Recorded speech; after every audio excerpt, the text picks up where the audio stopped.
Në Shkodër po përgatitet plani konkret që synon zhvillimin e turizmit përgjatë gjithë vijës së liçenit të Shkodrës, nga Malësia e Madhe deri në qytetin e Shkodrës. Ky projekt po zbatohet në kuadër të programit Porta e Alpeve, i financuar nga Banka Evropiane e Investimeve në bashkëpunim me qeverinë shqiptare dhe Fondin Shqiptar të Zhvillimit. Nënkryetari i Bashkisë Shkodër Udin Beka u shpreh se pritshmëritë janë që të krijohet produkti më i mirë turistik në të gjithë Ballkanin. Sot do prezantojmë një studim i mirëfillt me disa opsione të mira për sa i përket rutit,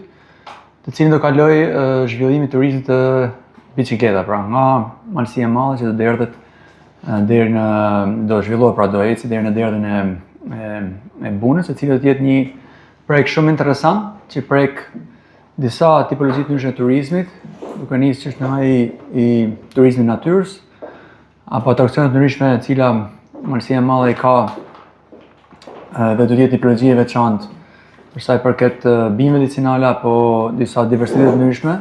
që do ndërthuar më së miri me tipologjinë e zhvillimit të turizmit në Bashkinë Shkodër, afër ujit, afër natyrës, me një veçanëri tjetër që do ketë edhe elemente të ndryshme të trashëgimisë kulturore, ku turisti huaj do ketë një produkt shtesë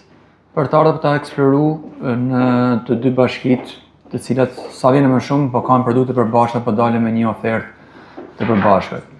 Unë kam kënaqësinë sot që të jem prezant sot këtu dhe të ndëgjojmë prezantimin dhe do kemi mundësi bashkë me gjithë ftuarit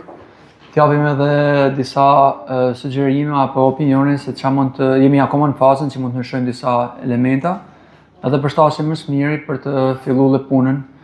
dhe për të dalë shpejt me një produkti si do të jetë besoj në produktet më interesante ndoshta në rajonin Ballkan, për sa i përket